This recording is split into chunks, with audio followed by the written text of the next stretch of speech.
Ako yung magtuturo sa inyo nito ngayon. So, nice to meet you all. Rinig ba yung audio ko? Hindi ba siya like nag-aano? Okay naman siya. Ayun, thank you. That's good to know. Ayan, so yung algebraic expression kasi for sure, alam na siya ng karamihan sa inyo since madalas na natin siyang natatakal before. So, yung ilelesen natin ngayon, mostly pahapyaw na lang siya or recall na lang siya. But let's define algebraic expression pa rin. So, algebraic expression is a mathematical phrase that contains numbers, variables, and operations such as addition, subtraction, multiplication, and division. So, since familiar naman na siya sa inyo, gagawa pa rin tayo ng recall kahit familiar na yan sa inyo, okay? Joke lang. So, ayun na nga. Kuya, next slide mo na nga. Thank you po. So, ayun. Ayun. So, let's first recall what are the different parts of algebraic expression. And in this slide, as you can see, we have 3x squared plus 2xy minus 5. We're going to use this expression para maging mas mabilis sa inyo or easy yung pag-identify ng iba't ibang parts ng algebraic expression. So we're going to start with variables. Ayan, so kapag sinabi nating variables, these are the representations of uncertain or changeable values. And usually, represented siya ng letters like X, Y, or Z. So kapag yung iba, may makikita kayo na algebraic expressions na gumagamit ng A, B, or C, and that's totally okay. But mostly kasi, lagi lang natin siya nakikita na nire-represent ng X, Y, or Z. So, yung variables kasi, in algebra, nag-act sila as placeholders para sa mga unknown or changing values. So, variables allow us kasi to represent quantities that can vary in different situations. So, in this expression, yung variables po natin ay X and Y. Kasi sila yung mga representations na magbabago kapag sinolve na natin sila. Yan, next slide po. Ayun, makikita nyo, nakabilog yung X at saka Y doon kasi yun yung variables natin. Next, we have the coefficients. So, yung coefficients naman, ito yung nakalagay dyan sa definition natin, they are the numerical factors multiplied by the variables. So, mostly yung coefficients, nakikita natin sila nakasama ng variables. So, yung coefficients, it helps us to solve equation kasi ini-indicate nila kung paano nag-iiba yung terms, like how different terms contribute to the total value. So by manipulating coefficients, na-isolate natin yung variables and nahanap natin yung solutions. So in our example here, we have the number 3, 2. Kuya Kurt, kasama ba talaga yung 5 diyan?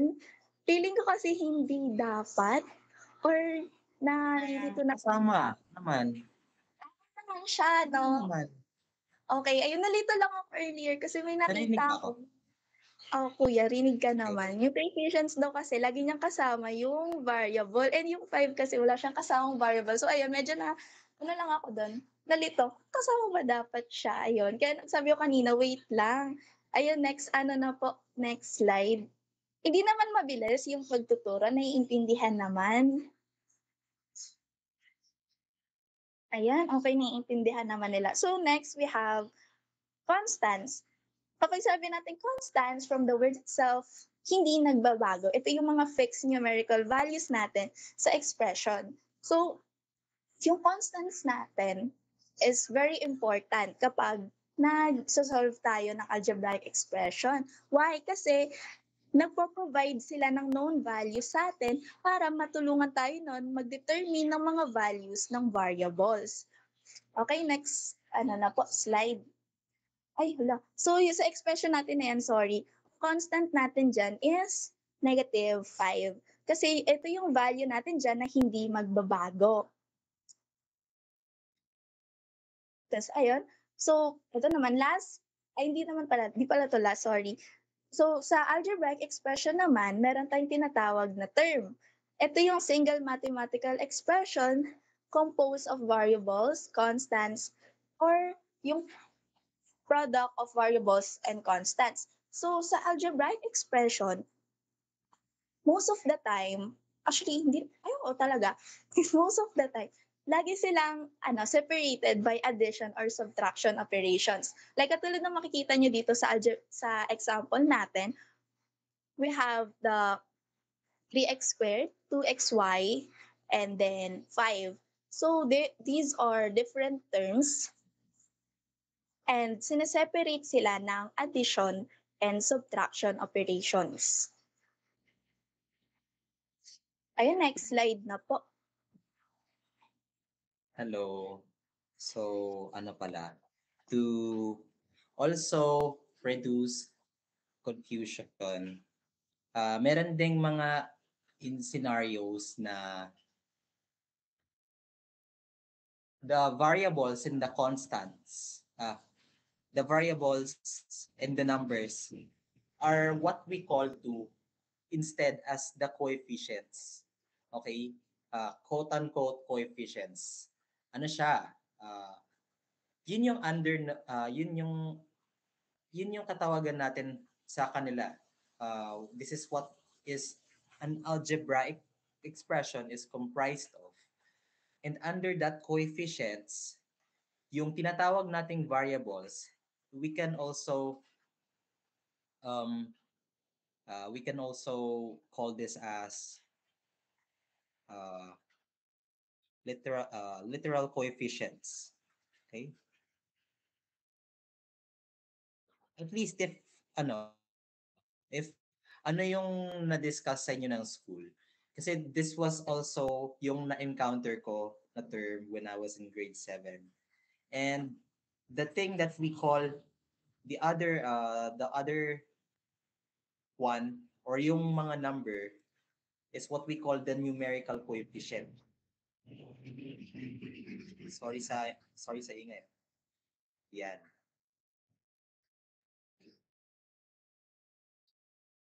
Yan. And ano pa ba? And speaking of constants din, kasi meron tayong variables, gusto ko like clarify. Meron hindi sa because we have a variable, meron tayong limit or meron tayong ground or particular ground kung ano yung magiging values ng ano natin, algebraic expression. There are lots of numbers that we can substitute here as we go to the examples pala na i-discuss ni ate. But the constant helps us to uh, wait. It doesn't really help us much pala. It's just that meron din siyang variable pero naka-raise siya sa 0. Okay? And that's going to be important then later as ate Heidi discusses these examples, polynomials pala. Yan. Oops. May exponent pa pala. Ayan. Heidi. So, ayun, thank you Kuya Kurt for the clarification. And lastly, for parts ng algebraic expression, we have the exponent. And this is also known as powers. For sure, narinig niyo siya kanina nung nag-explain si Kuya nung sa divisibility. Ito yung tinatawag nating power. And ito yung superscript number na nag indicate kung gaano ba natin karami i-multiply yung isang base by itself. For example, we have 4 squared. Dahil yung exponent natin is 2, malalaman natin na yung base natin na 4 is imamultiply natin by itself twice. So, ayun yung purpose ng exponent. And next slide na po kuya. Thank you. So ayun, dahil familiar na tayo sa different parts ng algebraic expression, magpo-proceed na tayo sa pagsisimplify ng algebraic expression. So for our first example, we have here the square root of 3x plus 2 plus square root of 2x minus 1, where x is equal to 9. So kapag sinosolve natin siya, yung iba, kapag hindi mo pa i-encounter yung algebraic expressions, magmumukha siyang mahirap. But in reality, madali lang siya kasi kailangan lang natin i-substitute yung given value ng x sa x na nakikita natin sa expression. So, we're going to have square root of 3 times 9 since substitute natin yung 9 sa x na katabi ng 3. So we're going to have square root of 3x plus, 3 times 9 plus 2 plus yung isang square root natin is yung 2 times 9 minus 1.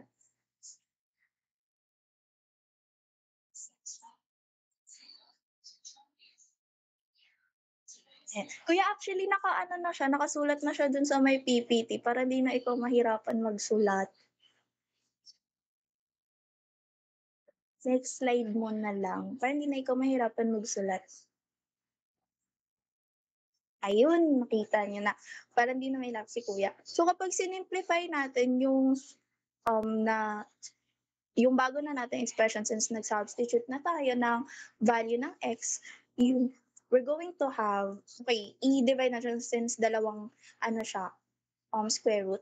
Yung first natin is yung square root of 3 times 9 plus 2. Since 3 times 9 is 27 plus 2, we're going to have 29, kaya magiging square root of 29 yung first set natin. Tapos yung second naman is yung square root of 2 times 9 minus 1. Ang magiging sagot nun is 17, kaya meron tayong square root of 17. Kaya yung sagot natin for our first example is square root of 29 plus square root of 17. Gets ba? Okay naman, hindi ba siya?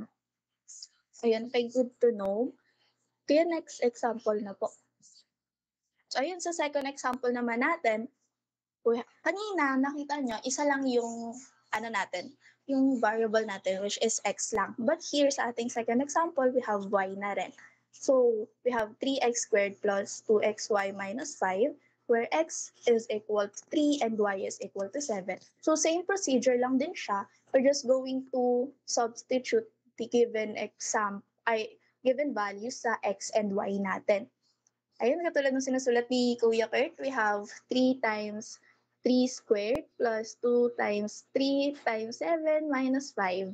So, ayun, kapag sinolve na natin siya, next slide po, Kuya. Ayan, makikita nyo dyan, 3 times 3 squared is equals to 27. 2 times 3 times 7 is equal to 42 minus 5. Ang magiging sagot niya ay 64. So yun, madali lang talaga yung pagsisimplify ng algebraic expressions since basic pa lang naman to and you just have to substitute the given values dun sa algebraic expression natin. Tapos, itong example natin, yung second natin, example which is yung 3x squared plus 2xy minus 5. This is actually a polynomial. Ito yung next slide na po. Ayan, that's a polynomial. So let's define what is a polynomial. So a polynomial is an algebraic expression with one or more terms, and each term in a polynomial is a constant multiplied by one or more variables raised to a whole number. Since ito yung magiging next natin na topic, we're just going to stop here na since i-lecture pa natin siya in our next study session ng mas in-depth and para mas maintindihan nyo rin what is a polynomial. But before we end our lecture here or yung pagtuturo ko, I just want to ask all of you, is there a difference between a polynomial and an algebraic expression? So yun lang. Thank you. I hope na marami kayong natutunan. Yay! Slay!